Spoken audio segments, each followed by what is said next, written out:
ഗുരുസ്വാമിനെ അടിച്ച് കാല് പ്ലാസ്റ്റർ ഇട്ടിട്ട് ബീച്ച് ഹോസ്പിറ്റലിൽ കൊണ്ടുപോയി പ്ലാസ്റ്റർ ഇട്ട് സ്ഥിതിയിലാണുള്ളത്. അതുപോലെ ഉള്ളിൽ കയറിയിട്ട് വിളക്ക്, പൂജ, തിടമ്പ് അങ്ങനെയുള്ള സാധനങ്ങളൊക്കെ വാരി വലിച്ചിട്ട് എല്ലാവരും തട്ടിക്കളയുന്നുള്ള രീതിയിൽ ഗുരുസ്വാമിനോട് സംസാരിച്ച് അങ്ങനെ പുറത്തേക്ക് പോയി.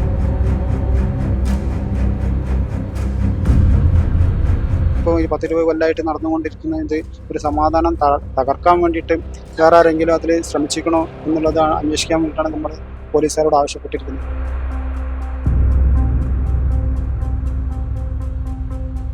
ഇയാൾക്ക് എന്താ വിഷയം പറ്റിയാറില്ല. ഇയാൾക്ക് അതാണ് തീവ്രവാദ ബന്ധം ഉണ്ടോ എന്നുള്ളത് അന്വേഷിക്കണം എന്ന് പറയാൻ കാരണം അതാണ്. കാരണം ഒരു പ്രകോപനം ഇല്ലാതെ ഇത്തരത്തിലൊരു ആക്രമണം നടത്തുമ്പോൾ അത് എല്ലാവർക്കും ഒരു ബുദ്ധിമുട്ടാണ്. നമസ്കാരം. കോഴിക്കോട് മാറാട് ആരാധനാലയം അടിച്ചു തകർക്കാൻ ശ്രമിച്ച പ്രതിയെ പോലീസ് പിടികൂടി എന്നുള്ളൊരു വാർത്തയാണ് ഇപ്പോൾ മറുനാടൻ പ്രേക്ഷകരുമായി പങ്കുവയ്ക്കുന്നത്. ഇന്ന് രാവിലെ 5:30, 6 മണിയോട് കൂടിയാണ് സംഭവം ഉണ്ടാകുന്നത്. മാറാട് അയ്യപ്പ വചന മഠത്തിലേക്കത്താണ് കയറി നവാസ് എന്ന പേരായ ഒരു വ്യക്തി ഇത്തരത്തിൽ പ്രകോപനപരമായ ഒരു അന്തരീക്ഷം സൃഷ്ടിക്കുന്നത്. ഇവിടെ അമ്പലത്തിന്റെ മുൻപിലുണ്ടായിരുന്ന തുളസിത്തറ എടുത്ത് വലിച്ചെറിയുകയുണ്ടായി. അതുപോലെ തന്നെ അമ്പലത്തിൽ ദിവസവും നിത്യേന വിളക്ക് വെക്കാനെത്തുന്ന ഗുരുസ്വാമി ഉണ്ടായിരുന്നു. അദ്ദേഹത്തെ മർദ്ദിക്കുകയും ചെയ്തു. അദ്ദേഹത്തിന്റെ കയ്യിലുണ്ടായിരുന്ന വടിയെടുത്ത് അദ്ദേഹത്തെ മർദ്ദിക്കുകയും ചെയ്തു. നിലവിൽ അദ്ദേഹം കാലിൽ ഒടിഞ്ഞ് ആശുപത്രിയിൽ കൊണ്ടുപോയിരുന്നു. ഇപ്പോൾ തിരിച്ച് വീട്ടിലെത്തിയിട്ടുണ്ടെന്നാണ് നമുക്ക് മനസ്സിലാക്കാൻ വേണ്ടി സാധിക്കുന്നത്. ഇതിനുശേഷം തൊട്ടടുത്തുള്ള ഒരു അമ്പലത്തിലും ഇപ്രകാരം പ്രകോപനം സൃഷ്ടിക്കുന്നുണ്ടായിരുന്നു. എന്നാൽ പിന്നീട് പോലീസ് ഈ പ്രതിയെ പിടികൂടുകയും ചെയ്തു. എന്താണ് ഇത്തരത്തിലൊരു പ്രകോപനത്തിന് പിറകിലെ കാരണം എന്നുള്ളത് അന്വേഷണത്തിലൂടെ മാത്രമേ വ്യക്തമാക്കാൻ സാധിക്കുകയുള്ളൂ എന്നാണ് പോലീസ് വൃത്തങ്ങളിൽ നിന്ന് നമുക്ക് ലഭിക്കുന്ന വിവരം. എന്തു തന്നെയായാലും ഇത്തരത്തിൽ ഈ ഒരു ബക്രീദ് ദിനത്തിൽ ഇത്തരത്തിൽ തികച്ചും മോശമായ രീതിയിൽ ഒരു ആരാധനാലയം അടിച്ചു തകർക്കാൻ ശ്രമിച്ചത് തികച്ചും ഹീനമായൊരു പ്രവൃത്തിയിലാണ്. ഇപ്പോൾ ഇവിടെ പോലീസുകാരുൾപ്പെടെ അന്വേഷണം പരിശോധന നടത്തിക്കൊണ്ടിരിക്കുകയാണ്. പ്രദേശത്തുള്ള നാട്ടുകാർ ഇവിടെയുണ്ട്. നമുക്ക് നാട്ടുകാരോട് ചോദിക്കാം എന്താണ് ഇത്തരത്തിലൊരു കാര്യം സംഭവിച്ചതെന്ന് നമുക്ക് നാട്ടുകാരോട് ചോദിക്കാം. ചേട്ടാ, എന്താ സംഭവിച്ചത്? രാവിലെ 6 മണിക്ക് ഇവിടെ ഗുരുസ്വാമി രാവിലെ 4:30 മണിക്ക് വന്ന് 5 മണിക്ക് വിളക്കെത്തിക്കുന്നതാണ്.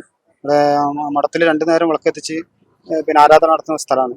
ഇപ്പോൾ രാവിലെ 6 മണി ഗുരുസ്വാമി വിളക്കെത്തിച്ച് ഇവിടെ ഇരിക്കുന്ന സമയത്ത് 6 മണിക്ക് ഒരു ആള് നമ്മളെ ആ സമയത്തില്ല. അപ്പോൾ പിന്നെയാണ് നവാസാണെന്നുള്ള അറിയാൻ കഴിഞ്ഞത്. അദ്ദേഹം വന്ന് ഗുരുസ്വാമിനെ തട്ടി, ഗുരുസ്വാമി ഒരു വടി കുത്തി പിടിച്ചിട്ടാണ് വരില്ല. ആ വടി എടുത്തിട്ട് ഗുരുസ്വാമിനെ അടിച്ച് കാല് പ്ലാസ്റ്റർ ഇട്ടിട്ട് ബീച്ച് ഹോസ്പിറ്റലിൽ കൊണ്ടുപോയി പ്ലാസ്റ്റർ ഇട്ട് സ്ഥിതിയിലാണുള്ളത്. അതുപോലെ ഉള്ളിൽ കയറിയിട്ട് വിളക്ക്, പൂജ, തിടമ്പ് അങ്ങനെയുള്ള സാധനങ്ങളൊക്കെ വാരി വലിച്ചിട്ട് എല്ലാവരും തട്ടിക്കളയുന്നുള്ള രീതിയിൽ ഗുരുസ്വാമിനോട് സംസാരിച്ച് അങ്ങനെ പുറത്തേക്ക് പോയി. അടുത്ത് തന്നെ ഒരു ക്ഷേത്രത്തിൽ അതേമാതിരി പിന്നെ അങ്ങോട്ട് കയറാൻ വേണ്ടി ശ്രമിച്ച് അങ്ങനെ ആ വ്യക്തി തിരിച്ചിങ്ങോട്ട് വരുന്ന സമയത്താണ് പോലീസ് റോട്ടിലിട്ടിട്ട് കീഴടക്കി. പോലീസുകാരോട് തന്നെ ഒരു നല്ല കാര്യത്തിൽ സംസാരിച്ചിട്ടാണ് പോലീസുകാർ 5-8 ആൾ മൽപ്പിടുത്തത്തിലൂടെയാണ് അവരെ കീഴടക്കിയത്. അപ്പോൾ അദ്ദേഹം ഈ സമയത്ത് പോലീസുകാർ കീഴടക്കുന്ന സമയത്ത് അദ്ദേഹം പിന്നെ എല്ലാവരും തട്ടിക്കളയുന്നു, ഞാൻ ഇന്ന ആളാണ്, ഞാൻ എന്താ ഒരു മൊഹീദ്ദീൻ ആണ് എന്നൊക്കെ പറഞ്ഞിട്ട് വളരെ പ്രകോപനം ഉണ്ടാക്കുന്ന രീതിയിലാണ് സംസാരിച്ചു കൊണ്ടിരിക്കുന്നത്. അതാണ് ഇപ്പോൾ ഇവിടെ സംഭവിച്ചത്.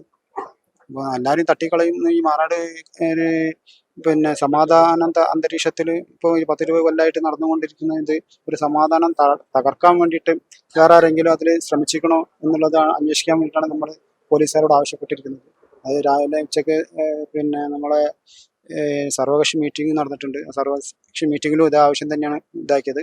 പുറത്തുനിന്ന് ആരെങ്കിലും ഇതിനെ സപ്പോർട്ട് ചെയ്ത് സംസാരിച്ചിട്ടുണ്ടെങ്കിൽ അവരെ നിയമത്തിന്റെ മുന്നിൽ കൊണ്ടുവരാൻ വേണ്ടിയുള്ള നടപടി സ്വീകരിക്കണം എന്നുള്ളതാണ് നമ്മൾ ആവശ്യപ്പെട്ടുകൊണ്ടിരിക്കുന്നത്. നിലവിൽ ഇപ്പോൾ പുള്ളിക്കാരൻ പോലീസിന്റെ കസ്റ്റഡിയിലാണ്. പോലീസ് കസ്റ്റഡിയിലാണ്. എന്താണ് പേര്?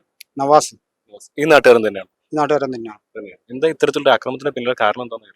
അത് അറിയില്ല. കാരണം നമ്മളിവിടെ എല്ലാവരും സമാധാനപരമായിട്ട് നടക്കുന്നൊരു അന്തരീക്ഷം ഇപ്പം അങ്ങനെ തന്നെയാണ്. ഇപ്പം ഈ മാറാട് കലാപത്തിന് ശേഷം ഒക്കെ നോർമലായിട്ട് എല്ലാവരും നല്ല രീതിയിൽ തന്നെ ഇപ്പോൾ ഇതിനടുത്തൊക്കെ മുസ്ലിം വീടുകളാണുള്ളത്. ആരും ഒരു പ്രശ്നമില്ല, നല്ല രീതിയിൽ പോകണം. ഇയാൾക്ക് എന്താ വിഷയം പറ്റിയാറില്ല. ഇയാൾക്ക് അതാണ് തീവ്രവാദ ബന്ധം ഉണ്ടോ എന്നുള്ളത് അന്വേഷിക്കണം എന്ന് പറയാൻ കാരണം അതാണ്. കാരണം ഒരു പ്രകോപനം ഇല്ലാതെ ഇന്ന് ഒരു നല്ല രീതിയിലൊരു ബക്രീദ് ദിവസത്തിൽ ഇത്തരത്തിലൊരു ആക്രമണം നടത്തുമ്പോൾ അത് എല്ലാവർക്കും ഒരു ബുദ്ധിമുട്ടാണ്. അവർക്കും ഒരു നല്ലൊരു ദിവസമായിട്ട് പുറത്തിറങ്ങാൻ പറ്റാത്ത, പോലീസും കാര്യങ്ങളൊക്കെ ആയിട്ട് പുറത്തിറങ്ങാൻ പറ്റാത്ത ഒരു ദിവസമായി മാറി. അപ്പോൾ എന്താണ് അതിൻ്റെ ഉള്ളിലുള്ളത് എന്നുള്ളത് അന്വേഷിക്കാൻ വേണ്ടിയിട്ട് ഇപ്പോൾ ഇയാള് ഈ ഒരു കാര്യം പറഞ്ഞത് കൊണ്ട് പോലീസ് കീഴടക്കുന്ന സമയത്താണ് ഈ ഒരു സംഘടനന്റെ മൊഹീദ്ദീൻ എന്ന് പറഞ്ഞാൽ എന്താണെന്ന് നമുക്കറിയില്ല. പിന്നെ അതുപോലെ ഒരു ജപിക്കുന്ന ഒരു മാല അയാളെ കയ്യിൽ ഉണ്ട്. ആ കൈ ഇവിടെ വീണ് കിടക്കുന്നുണ്ട്. അപ്പൊ അത്തരം എന്തെങ്കിലും ബന്ധം ഉണ്ടോ എന്നുള്ളത് അന്വേഷിക്കണം എന്നുള്ളതാണ്. ആ ബന്ധത്തിന്റെ പുറത്താണോ ഇവിടെ ഒരു കലാപം സൃഷ്ടിക്കാൻ വേണ്ടി ചെയ്തതാണോ എന്നുള്ളൊരു സംശയം ഉണ്ട്. എന്തൊക്കെയായാലും വളരെ ഹീനമായ ഒരു കാര്യമാണ് സംഭവിച്ചിരിക്കുന്നത്. നമുക്കറിയാം, മാറാട് കലാപം ഇവിടെ നിന്ന് അധികം ദൂരത്തിലല്ല സംഭവം നടന്നത്. അവിടെയാണ് ഇപ്പോൾ ഇത്തരത്തിലൊരു ക്രൂരമായ സംഭവം നടന്നിരിക്കുന്നത്. ഒരു ഭജന മഠമാണ് ഇത്തരത്തിൽ അടിച്ച് തകർക്കപ്പെട്ടിരിക്കുന്നത്. അതിനുശേഷം പ്രതി തൊട്ടടുത്തുള്ള മറ്റൊരു അമ്പലത്തിലേക്കും അതിക്രമിച്ച് കയറാൻ വേണ്ടി ശ്രമിച്ചിരുന്നു. എന്നാൽ അത് വിജയിച്ചില്ല. പിന്നീടാണ് പോലീസ് വരുന്നതും ബലം പ്രയോഗിച്ച് പ്രതിയെ കീഴടക്കുകയും ചെയ്യുന്നത്. തികച്ചും സമാധാനപരമായി ഇവിടെയുള്ള ജനങ്ങൾ താമസിക്കുമ്പോൾ ആ സമാധാന അന്തരീക്ഷം തകർക്കുന്നതിന് വേണ്ടിയുള്ള ശ്രമമാണ് നടന്നിരിക്കുന്നത് എന്നുള്ള കാര്യം അന്വേഷിക്കേണ്ടതുണ്ട്. എന്തൊക്കെയായാലും പോലീസ് കാര്യമായ പരിശോധന നടത്തുന്നുണ്ട്. വരും ദിവസങ്ങളിൽ തന്നെ ഈ ഒരു വിവരവുമായി ബന്ധപ്പെട്ട് കൂടുതൽ വിവരങ്ങൾ പുറത്തുവരും നമുക്ക് പ്രതീക്ഷിക്കാം. കോഴിക്കോട് നിന്ന് നിഖിൽ കക്കാടത്ത്, മറുനാടൻ TV.